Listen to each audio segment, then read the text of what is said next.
Salam dan bahagia, bertemu lagi dengan saya Yuslina Pangaribuan, CGP Angkatan yang ketiga dari Kabupaten Tapanuli Utara. Kali ini saya akan menyampaikan tugas saya, yaitu 3.1.A.9 koneksi antar materi pengambilan keputusan.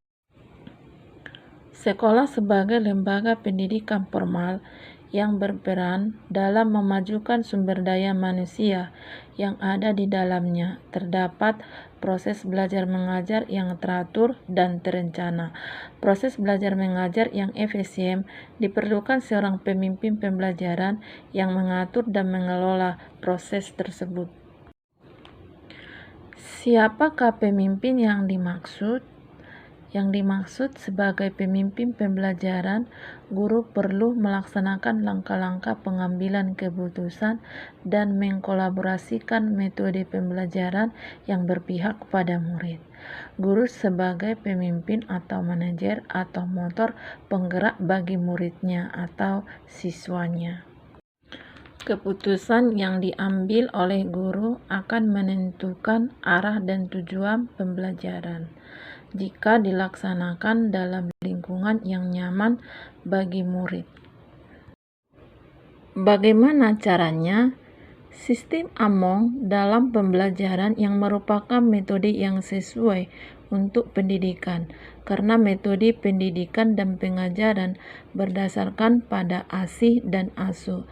Sistem AMONG itu sendiri bersendikan pada dua hal, yaitu kodrat alam dan kemerdekaan murid. Ki Hajar Dewantara dengan filosofi Pratap Pitaloka, yakni ing ngarso sung tulodo, ing madyo mangun karso, dan Tut Yuri Handayani, yang berarti bahwa yang di depan memberikan teladan, yang di tengah membangun kemauan, dan dari belakang memberikan dukungan. Ing ngarso sung tulodo, seorang pemimpin atau guru harus memberikan tauladan yang baik bagi orang yang dipimpinnya. Pemimpin harus mampu menjadi panutan di sekelilingnya agar dapat mencapai target dan visi sekolah. Ing madya mangun karso, seorang pemimpin atau guru harus bisa bekerja sama dengan muridnya atau peserta didik. Guru harus dapat mempererat hubungan antara guru dengan murid, namun tidak melanggar etika atau jalur pendidikan. Tut Yuri Handayani, seorang pemimpin atau guru harus bisa menjadi sebagai motivator, mampu mendorong kinerja murid untuk mengembangkan potensi yang dimilikinya. Pernahkah Bapak Ibu guru, calon guru penggerak merasakan suatu situasi dilema etika dan bujukan moral? Sebagai pemimpin pembelajaran di sekolah, apa bedanya dilema etika dengan bujukan moral? Dilema etika adalah situasi yang terjadi ketika seseorang harus memilih antara dua pilihan, di mana kedua pilihan secara moral tetapi bertentangan atau benar vs benar. Bujukan moral adalah situasi yang terjadi ketika seorang harus membuat keputusan antara benar dan salah atau benar vs salah. Nilai guru penggerak sebagai pengambil keputusan. Nilai sangat mempengaruhi keputusan yang akan diambil seorang guru yang akan belajar secara terus-menerus. Nilai-nilai tersebut yang pertama, mandiri, inovatif, berpihak kepada murid, reflektif, dan kolaboratif. Pengambilan keputusan yang dibuat oleh seorang guru akan menciptakan lingkungan yang positif, kondusif, aman, dan nyaman.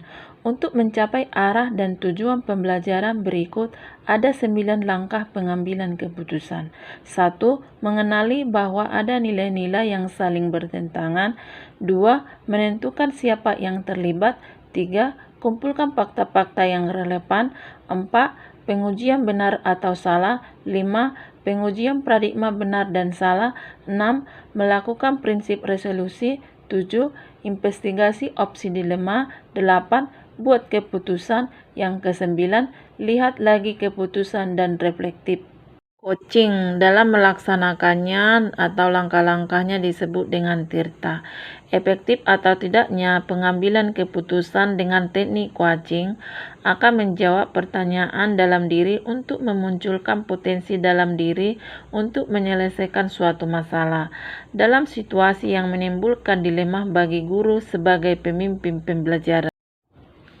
Paradigma pada situasi dilema etika dalam pengambilan keputusan akan ada nilai-nilai yang mendasar dan bertentangan.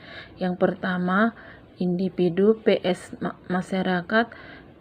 Yang kedua, kebenaran PS kesetiaan. Yang ketiga, rasa keadilan PS rasa kasihan.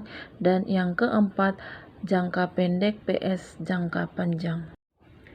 3 prinsip pengambilan keputusan. Yang pertama, berpikir berbasis hasil akhir, ditentukan dengan konsekuensi atau hasil dari tindakan. Yang kedua, prinsip berpikir berbasis peraturan, menentukan keputusan berdasarkan peraturan yang telah dibuat atau ikuti prinsip-prinsip dan aturan yang telah ditetapkan.